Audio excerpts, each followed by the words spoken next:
Assalamualaikum warahmatullahi wabarakatuh. Perkenalkan, nama saya Titi Nanti dari kelas 11 IPA 1.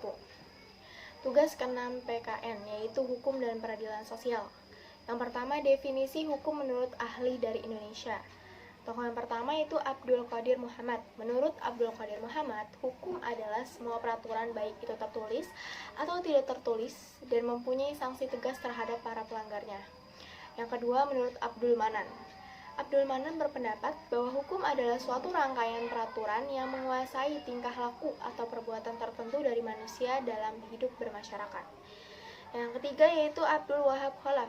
Menurut Abdul Wahab, memandang hukum sebagai tuntutan Allah yang berkaitan dengan perbuatan orang yang sudah dewasa menyangkut perintah, larangan, dan boleh tidaknya untuk melaksanakan atau meninggalkan sesuatu.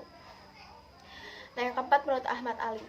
Hukum menurut Ahmad Ali adalah seperangkat asas-asas hukum, aturan hukum, norma hukum yang mengatur dan menetapkan perbuatan yang dilarang dan yang benar, diakui oleh negara tetapi belum tentu dibuat oleh negara, yang berlaku tetapi belum tentu dalam realitasnya berlaku karena ada faktor internal dan faktor eksternal yang apabila dilanggar akan mendapatkan sanksi.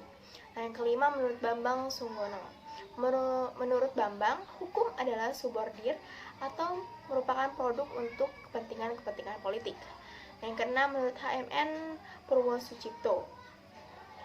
Pengertian hukum menurut Purwosucipto adalah keseluruhan norma yang oleh penguasa negara atau penguasa masyarakat yang berwenang menetapkan hukum dinyatakan atau dianggap sebagai peraturan yang mengikat bagi sebagian atau seluruh anggota masyarakat dengan tujuan untuk mengadakan suatu tata yang dikehendaki oleh penguasa tersebut.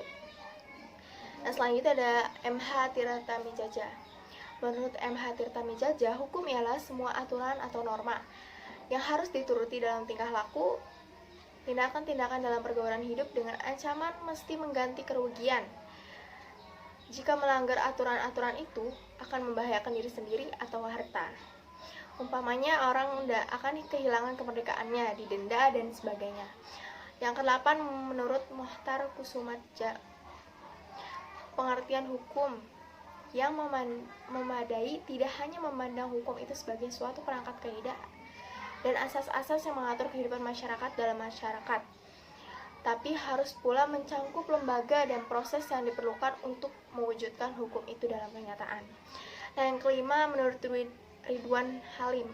Menurut Ridwan Halim, hukum adalah semua peraturan tertulis maupun tidak tertulis, yang intinya peraturan itu berlaku dan diakui sebagai peraturan yang harus ditaati dan dipatuhi dalam kehidupan di masyarakat. Yang 10 menurut R. Suroso. Memandang hukum sebagai kumpulan peraturan yang diciptakan oleh pihak berwenang untuk mengatur tata kehidupan masyarakat dan memiliki ciri memerintah, melarang, atau memaksa dengan memberikan sanksi hukum bagi pelanggarnya. Baiklah, yang kedua itu definisi hukum menurut ahli luar negeri. Yang pertama, Immanuel Kant. Pengertian hukum menurut Immanuel adalah keseluruhan syarat berkehendak bebas dari orang untuk dapat menyesuaikan diri dengan kehendak bebas dari orang lain dengan mengikuti peraturan hukum tentang kemerdekaan. Nah, yang kedua menurut Hans Kelsen. Hans Kelsen merupakan pelopor aliran hukum murni yang berpendapat bahwa hukum adalah ketentuan sosial mengelola perilaku mutual antar manusia, yaitu ketentuan mengenai serangkaian peraturan yang mengelola perilaku tertentu manusia atau norma. Hukum ialah ketentuan. Nah, yang ketiga itu Buchanan. Menurutnya, hukum adalah himpunan kewajiban-kewajiban yang telah dilembagakan kembali dalam pranata hukum. Selanjutnya menurut Belvoid. Definisi hukum menurut Belvoid adalah aturan yang berlaku di suatu masyarakat yang mengatur tata tertib masyarakat itu atas dasar kekuasaan yang ada pada masyarakat. Yang kelima menurut Aristoteles. Pengertian hukum menurut Aristoteles tersebut dapat diterjemahkan menjadi hukum tertentu adalah sebuah hukum yang setiap komunitas meletakkannya sebagai dasar dan mengaplikasikannya kepada anggotanya sendiri. Hukum universal adalah hukum alam. Yang keenam itu menurut Allen. Pengertian hukum menurut Allen adalah suatu usaha untuk menegakkan keadilan dalam pihak yang harus dibedakan. Yang ketujuh menurut A.L. Goddhart.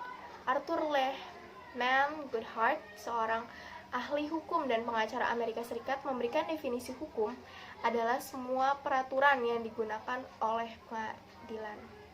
Yang 8 menurut John Austin. John Austin adalah penggagas aliran hukum positif yang memberikan definisi hukum sebagai berikut. Hukum adalah peraturan yang diadakan untuk memberikan bimbingan kepada makhluk yang berakal oleh makhluk yang berakal yang berkuasa atasnya. Yang 9 menurut Plato. Plato merupakan seorang filsuf Yunani yang sekaligus menjadi guru Aristoteles. Pengertian hukum menurut Plato adalah segala peraturan yang tersusun dengan baik dan teratur yang mempunyai sifat mengikat hakim dan masyarakat. Nah, yang ke-10 menurut Van Kant. Menurut Van Kant, hukum merupakan keseluruhan peraturan hidup yang sifatnya memaksa untuk melindungi kepentingan manusia di dalam masyarakat suatu negara. Oke, yang terakhir itu definisi hukum menurut saya sendiri.